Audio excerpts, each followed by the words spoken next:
নমস্কাৰ বন্ধুসকল welcome to my YouTube channel Assam career job আজি পুনৰ আপোনালোকৰ বাবে বহুত ভাল খবৰ আহিছে প্ৰায় 4টা বিভাগৰ ফালৰ পৰা নতুনকৈ বাম্পাৰ নিযুক্তি মুকলি কৰিছে প্ৰায় 4350টাকৈ ভেকেন্সি মুকলি কৰিছে গ্ৰেড 3 গ্ৰেড 4 লেভেলৰ ভেকেন্সিজ হয় আপোনালোকৰ 8 পাছ হওক 10 পাছ হওক 12 পাছ হওক আৰু ডিগ্ৰী পাছ হওক সকলোৱে আবেদনসমূহ কৰি ল'ব পাৰিব নিউজ অফ ৰিক্ৰুটমেণ্ট আপোনালোকৰ বাবে মুকলি কৰি দিছে সো কেনেদৰে আবেদনসমূহ কৰিব পাৰিব কোনটো পদৰ ক্ষেত্ৰত কিমানকৈ এজ ক্ৰাইটেৰিয়া বিচাৰিছে কোৱালিফিকেশ্যন বিচাৰিছে সিলেকশ্যন প্ৰসিডিউৰ বিচাৰিছে অৰ্হতা কিমান লাগিব এই সকলোখিনি কথা এই ভিডিঅ' যোগে আলোচনা কৰা হ'ব সো যদি ভিডিঅ'টো ভাল পায় ভিডিঅ' লাইক কৰিব পাৰে লগৰ চেনেলটো সাবস্ক্ৰাইব কৰি দিব পাৰে এনেকুৱা ভিডিঅ'সমূহ প্ৰতিদিনে পাই থাকিব পাৰে আৰু মোৰ হোৱাটছআপ চেনেল ভিডিঅ' ডেছক্ৰিপশ্যনত দিয়া আছে তাত গৈ ফলোটো কৰি দিব তেতিয়া আপোনালোকে ডেইলি জবৰ আপডেটসমূহ পাই থাকিব পাৰিব আৰু ভিডিঅ'টো যিমান পাৰে সিমান শ্বেয়াৰ কৰিব যাতে সকলো বন্ধুৱে ডেইলি জবৰ আপডেটসমূহ পাই থাকিব পাৰে আহক আজি ভিডিঅ' আৰম্ভ কৰোঁ ইয়াত টোটেল 4টা বিভাগৰ কথা ডিসকাস কৰা হ'ব সো আপোনালোকে ভিডিঅ'টো শেষলৈকে চালে আপোনালোকৰ যিটো কোৱালিফিকেশ্যন আছে সেই কোৱালিফিকেশ্যন মলে আপোনালোকে নিজৰ ভেকেন্সি আপোনালোকে দেখিবলৈ পাব সো ভিডিঅ'টো আপোনালোকে শেষলৈকে চাই থাকিব আহক আজি ভিডিঅ' আৰম্ভ কৰোঁ পোনপ্ৰথমে যেটো দেখিব পাইছে ইন্টেলিজেন্স অফ ব্যুৰো প্ৰথমটো বিভাগ হয় ইন্টেলিজেন্স অফ ব্যুৰোৰ ফালৰ পৰা মানে আই বিভাগৰ ফালৰ পৰা নতুনকৈ প্ৰায় 362টা মাল্টিটাস্কিং ষ্টাফ মানে MTS ৰ ভেকেন্সি মুকলি কৰিছে আপোনালোকে নিশ্চয় জানে MTS মানে হৈছে যেটো গ্ৰেড 4 লেভেলৰ ভেকেন্সি গ্ৰেড 4 লেভেলৰ যেটো MTS মাল্টিটাস্কিং ষ্টাফ বুলি কোৱা হয় যেনেকৈ আমাৰ অসমত পিয়ন চকীদাৰ এনেকুৱা গ্ৰেড 4 লেভেলৰ কয় সো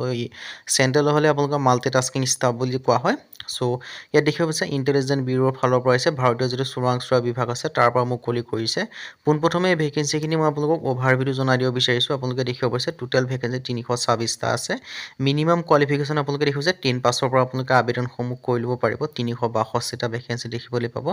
আৰু নন গেজেটেড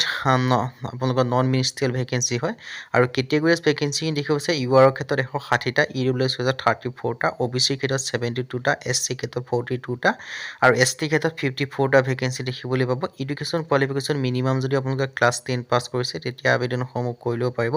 আৰু বয়সৰ সময়সীমা 18 পৰা 25 বছৰ বয়সৰ ভিতৰতে আপোনালোকে আবেদনসমূহ কৰি ল'ব পাৰিব আৰু লগতে এজ ৰিলেক্সেশ্যনসমূহ লাভ কৰিব পাৰিব এসএসসি ক্ষেত্ৰত 5 বছৰকৈ ওবিসি ক্ষেত্ৰত 3 বছৰকৈ আৰু পিডব্লিউবিডি ক্ষেত্ৰত 10 বছৰ পৰ্যন্ত এজ ৰিলেক্সেশ্যনসমূহ লাভ কৰিব পাৰিব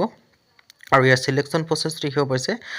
আপোনালোকক স্কিল টেষ্ট পাতিব এনেকৈ আপোনালোকক দি থোৱা আছে সিলেকশ্যন প্ৰসেছটো সো আবেদনসমূহ কৰিব বিচাৰিলে লিংকটো ডেছক্ৰিপশ্যন আছে তাত গৈ আবেদনসমূহ কৰি ল'ব পাৰিব এতিয়া 2 নম্বৰ যেটো বিভাগ 2 নম্বৰ বিভাগটো মুকলি কৰিছে আপোনালোকৰ ডিসি অফিচ চিৰাং ৰিক্ৰুটমেন্টৰ ফালৰ পৰা 2025 বৰ্ষৰ ক্ষেত্ৰত 60টা ভলেন্টিয়াৰ লেভেলৰ ভেকেন্সি মুকলি কৰিছে লাষ্ট ডেটটো দিয়া আছে 10/12/2025 ডিসেম্বৰ মাহৰ 10 তাৰিখ পৰ্যন্ত আবেদনসমূহ কৰি ল'ব পাৰিব চিৰাং জিলা উপায়ুক্ত কাৰ্যালয়ত ভেকেন্সি মুকলি কৰিছে ইয়াৰ ক্ষেত্ৰত আবেদন কৰিবলৈ 10 পাছ বা 12 পাছ বা গ্ৰেজুৱেচন পাছ কৰিলেও পাৰিব জব টাইপটো হৈছে আসাম গভৰ্ণমেণ্টৰ জব হয় আৰু আবেদনটো আপোনালোকে অফলাইন যোগে কৰিব লাগিব আৰু বয়সৰ সময়সীমা 18 পৰা 50 বছৰলৈ দিয়া আছে ইয়াৰ সিলেকশ্যন প্ৰসেছটো অনলি ইন্টাৰভিউ হ'ব ইন্টাৰভিউ মাৰ্কস হ'ব 30 মাৰ্কস আৰু ইয়াত 30% ফিমেল ক্যান্ডিডেটকে সিলেক্ট কৰিবলৈ উল্লেখ কৰি দিছে আৰু হাউ টু এপ্লাই এটা অফলাইন যোগে কৰিব লাগিব আৰু অফলাইন যোগে কৰিবলৈ এডভাৰটাইজমেন্টৰ লিংকটো ডেছক্ৰিপশ্যনত দিয়া থাকিব তাতে আপোনালোকৰ যেটো এড্ৰেছটো পাই যাব নাইবা ইয়াতো দেখিব পাইছে এড্ৰেছটো দিয়া আছে সেই এড্ৰেছত আপোনালোকে নিজৰ এপ্লিকেশ্যন ফৰ্মখন সেন্ড কৰিব লাগিব নাইবা আপোনালোকে নিজে হলো গৈ দি আহিবগে পাৰে এতিয়া হলো 3 নম্বৰ বিভাগটো মুকলি কৰিছে EMRI মানে 10 যেটো মৃত্যুঞ্জয় আছে তাৰ পৰা ভেকেন্সি মুকলি কৰিছে আপোনালোকৰ মৃত্যুঞ্জয় যেটো আছে এম্বুলেন্স তাৰ আন্ডাৰত ভেকেন্সি মুকলি কৰিছে ইয়াৰ ক্ষেত্ৰত আপোনালোকৰ EMT আছে ড্ৰাইভাৰ আছে পাইলট এনেকৈ বহুতখিনি ভেকেন্সি মুকলি কৰিছে যে অকল ড্ৰাইভাৰৰ ভেকেন্সি নহয় ইয়াত আপোনালোকৰ EMT ভেকেন্সি মুকলি কৰিছে টেকনিচিয়ান নিকনৰ ভেকেন্সি মুকলি কৰিছে ইয়াৰ ক্ষেত্ৰত 10 দিন আছে 10 দিন মানে ধৰি লওক ডিসেম্বৰ মাহৰ 13 তাৰিখ পৰ্যন্ত আপোনালোকে আবেদনসমূহ কৰিব পাৰিব অসমৰ 108 জৰুৰীকালীন সেৱাৰ দিনত চাকৰি মুকলি কৰিছে আৰু কিমান পোষ্ট আছে উল্লেখ কৰা নাই এডুকেশ্যন কোৱালিফিকেশ্যন 10 পাছ বা 12 পাছ একসেপ্ট আবেদনসমূহ কৰিব পাৰিব জব টাইপটো প্ৰাইভেট জব হয় এপ্লাই মোডটো অনলাইন যোগে পাৰিব ইয়াৰ এটা মেইল দিয়া থাকিব সেই মেইলত আপোনালোকৰ নিজৰ সিভিখন সেন্ড কৰিব লাগিব আৰু নাইবা আপোনালোকে এটা লিংকও দিয়া থাকিব সেই লিংকটো আপোনালোকে আবেদনসমূহ কৰি ল'ব পাৰিব মই সেই লিংকটো ডেছক্ৰিপশ্যনত দিয়া থাকিব তাৰ আগত কমপ্লিট আপোনালোকে ভিডিঅ'টো চাই লওক তেতিয়া সকলোখিনি কথা গম পাব পাৰিব হাউ টু এপ্লাই কৈছে মেইলৰ থ্ৰুদি আপোনালোকে আবেদনসমূহ কৰিব পাৰিব আপোনালোকৰ মেইলত নিজৰ যিখন বায়োডাটা সেইখন সেন্ড কৰিলে দেখিব পাইছে recruitment.assam@emri.in নাইবা আপোনালোকে sriplace.slash.liospbt.com job emri এটো যেটো লিংক আছে সেই লিংকটো আপোনালোকে আবেদনসমূহ কৰিব লিংক ডেছক্ৰিপশ্যনতে থাকিব